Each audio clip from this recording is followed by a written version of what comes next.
And we're live. All right. So, welcome to the live cast on Twilight Apprentice channel. Couple things today. I saw Venom, so I want to talk about that a little bit, and then also there's more rumors about Daredevil joining the MCU. A lot of the rumors have been about Spider-Man Far From Home. A lot of debate, a lot of denials, a lot of speculation about Daredevil being in that movie. I would be surprised if he is. It sounds like everyone and their mother is going to be in that movie. So it'd be a bit of a waste of the hype Marvel would get by putting Charlie Cox or any of those Netflix characters into a property. I think they'd get more mileage out of it just from a business perspective, putting them somewhere else. The Sony movie is Spider-Man. Spider-Man's going to get tons of people to go. They don't need to use that kind of ammunition in a Spider-Man movie. So they'll probably save it and use it somewhere else if those rumors are at all true.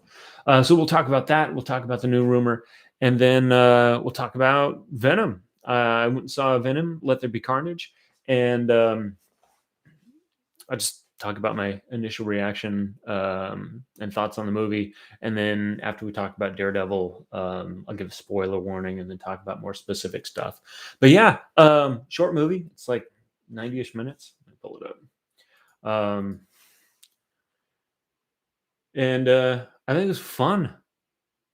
That was my my summation of the movie. It wasn't a great movie. The first one wasn't that great either, but I will give it this: I was entertained.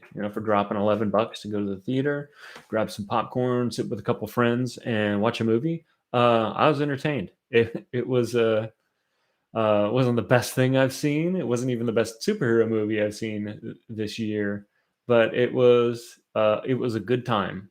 And I don't know much about Venom as a character. Most of my Venom knowledge comes from the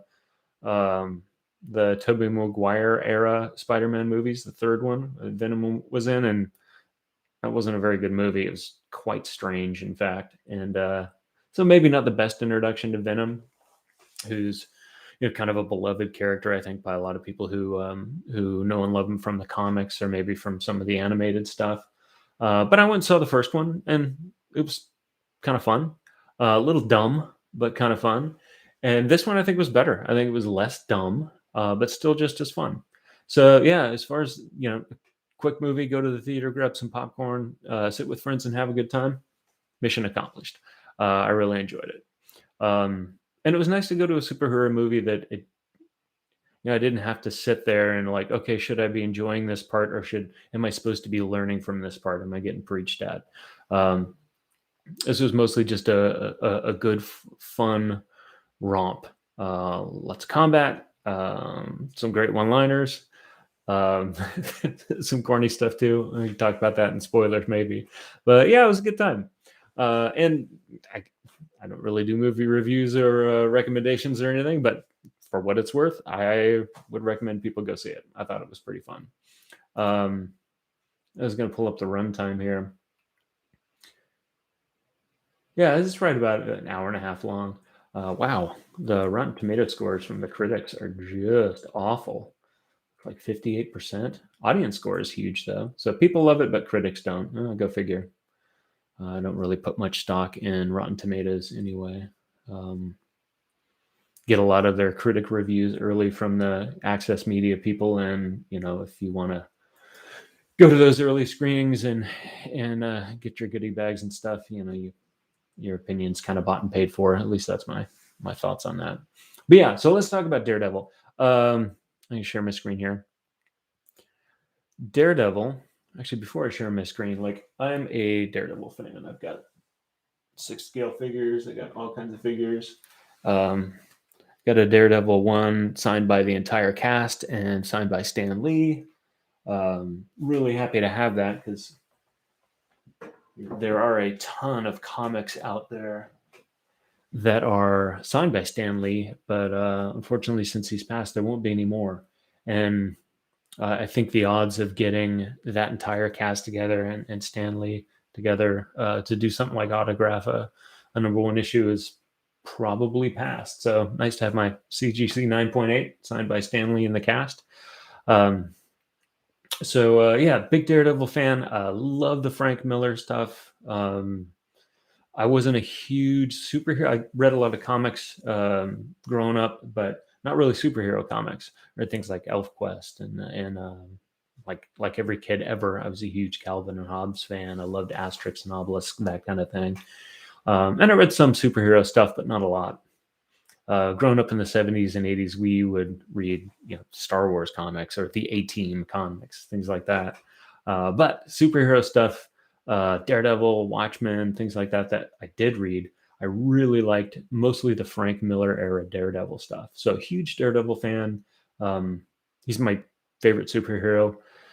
If I had to pick one, I think he's one of the coolest superheroes. If I had to pick one, really grounded, really cool power set, interesting character with both his religious background and obviously his disability. He's really an interesting person, and then of course with the superpowers, he becomes an interesting hero as well. And I do think, I don't know if this is a hot take or anything, but I think for me, the Netflix Daredevil shows are the best live action stuff that has come out under the Marvel license. Like, I know the movie people maybe don't like to acknowledge that, or maybe it's not technically part of the MCU. Sure, whatever. I would rather see good shows and good movies than sacrifice greatness just to be included in the cinematic universe or the overarching the MCU, right? A whole multiverse thing. I think people are going to start to get tired of and would rather just see good shows rather than interconnected shows. But I think Daredevil is the best thing that is live action thing that has come out with the Marvel logo on it. I loved Iron Man and Captain America: Civil War. Like, these are great movies, but Daredevil, I think, was the Netflix show. I think was exceptional. Yeah, so let's talk about this rumor. Again, I mentioned there's been tons of rumors that Charlie Cox is going to show up in Spider-Man, the new Spider-Man movie coming up. He's denied it. He's been coy about it. I think at this point, I would be surprised if he was in it. Again, for reasons I said, they're already doing a lot of kind of nostalgia baiting with that movie.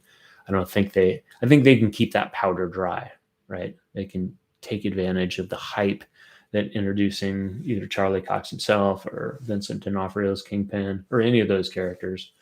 I think they can use that to better effect from a revenue perspective, from a business perspective for Marvel and for Disney and other properties, which kind of leads into this rumor. So looking at this, I think this is the first one I pulled up over the weekend.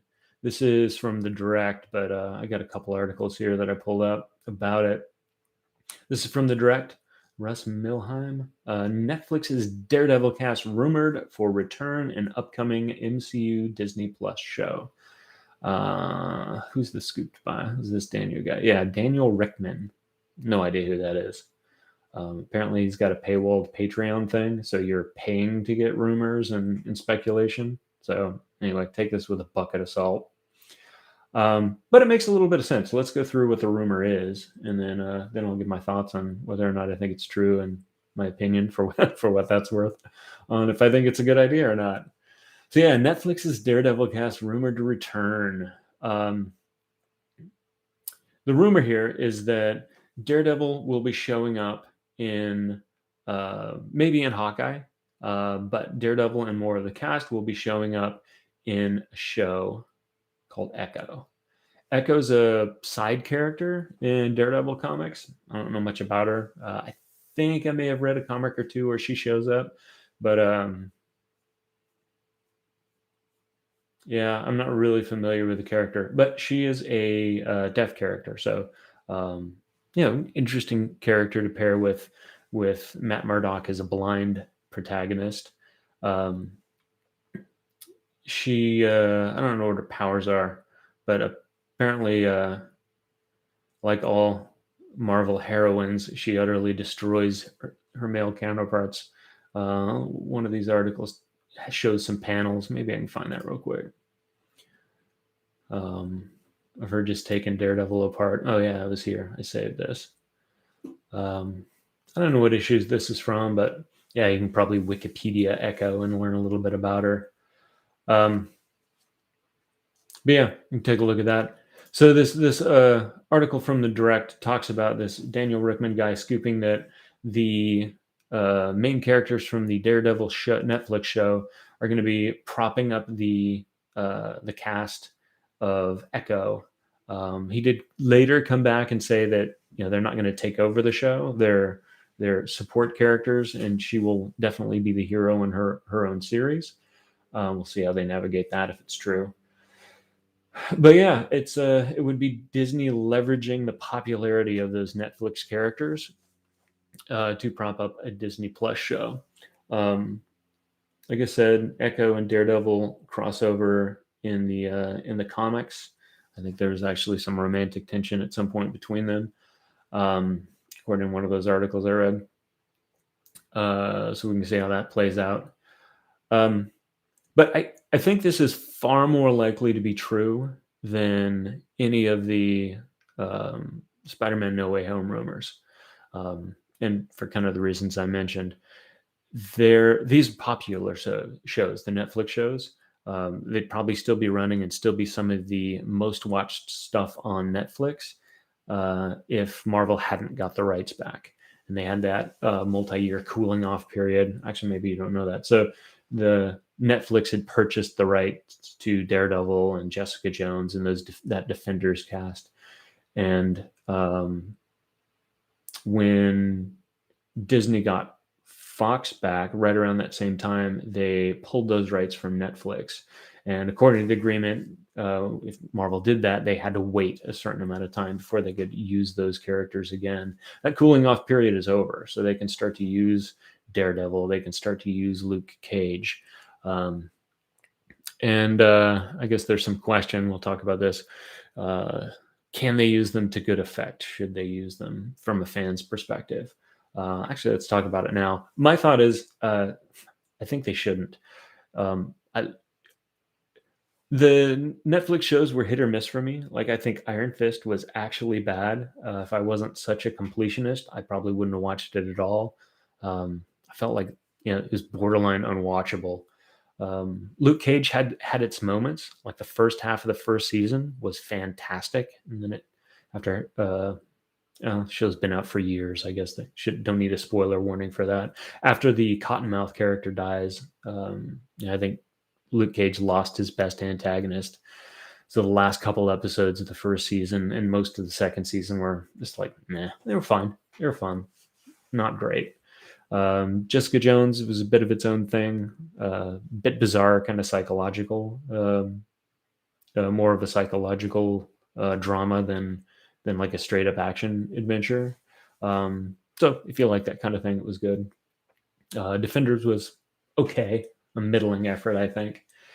But Daredevil itself, and honestly, I think the Punisher series as well were both fantastic. I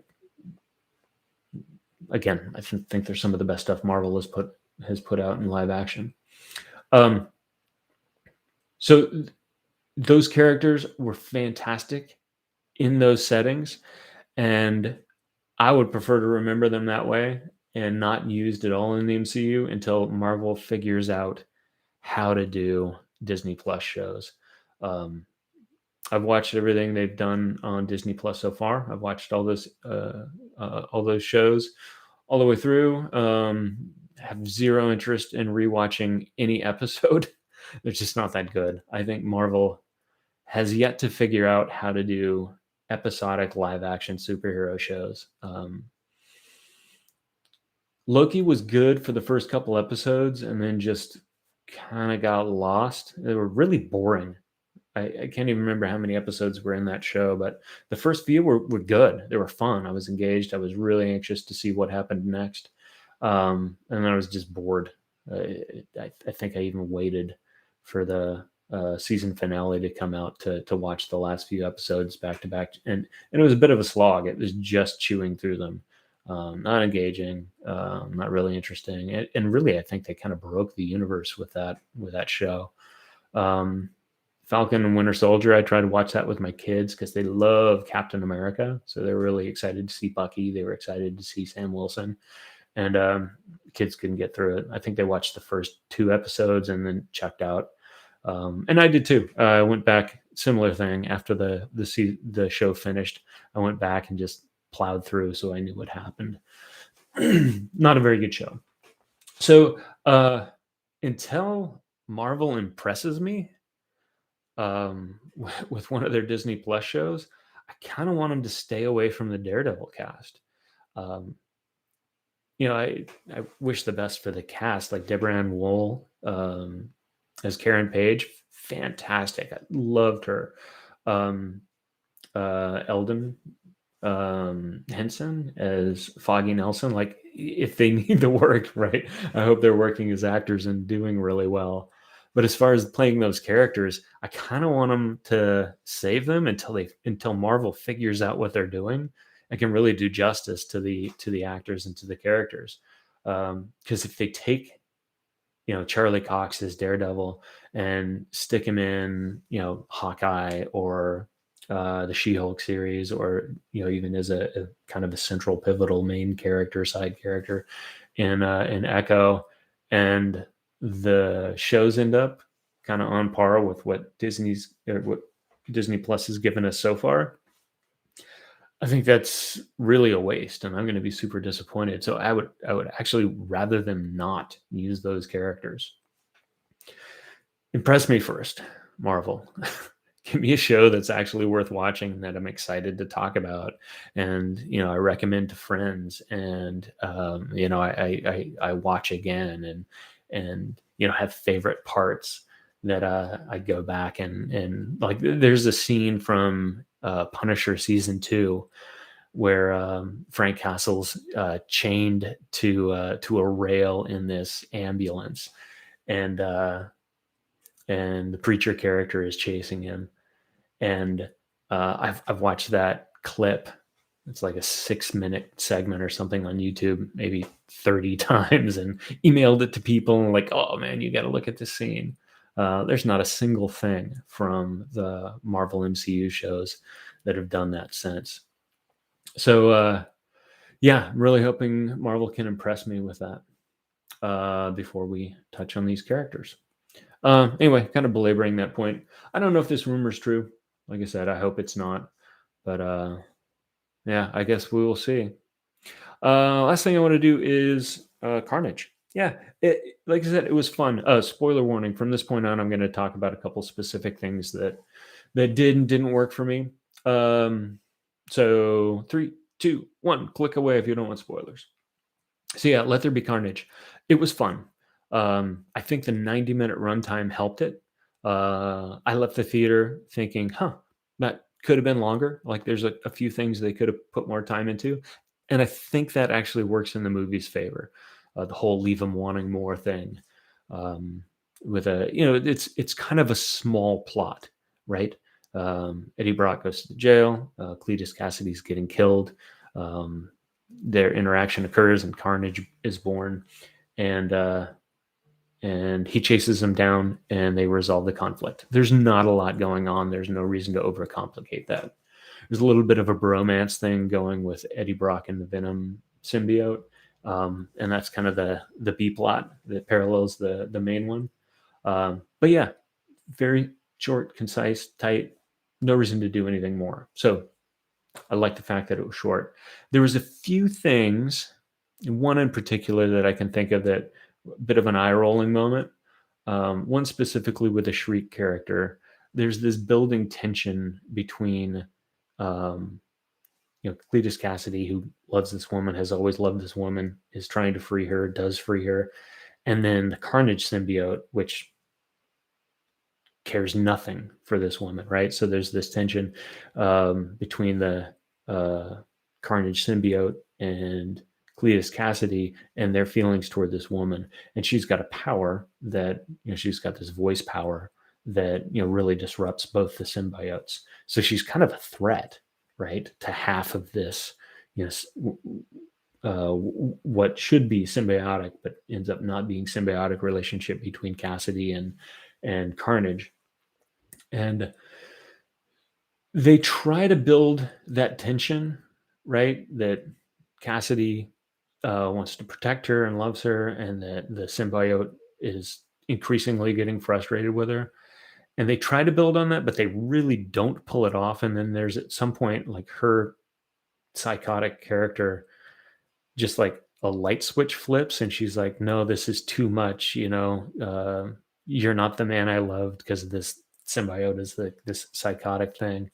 And it's just like a light, like I said, like a light switch is flipped, and then she goes from being happy he's rescued her to being like worried about him and seeing him as a threat, and then she doesn't live much longer. Um, so that was a bit of a like head scratcher. Like, wow, that kind of came out of the blue. I think a little bit of time with the script, and you could have done that better. Um, Even a line from Carnage, to Cletus or to her saying like, I gave you a couple chances, and you keep your voice thing keeps hurting me. I'm done with you. And kills her. Like some better way to do that would have improved the movie. But aside from those couple little nitpicks, it was fun. It wasn't good. Like they didn't do real clever scripting to make some Ocean's 11 or Miller's Crossing, Coen Brothers kind of style plot where everything comes together in the end. It's just a straight up rom-com romp with Eddie and Venom fighting to get along, and then fighting to save the day. And then there's some mid-credit stuff. You can go look at that if you care about the whole tie-ins to the MCU and things. I'm kind of over the whole connected universe thing.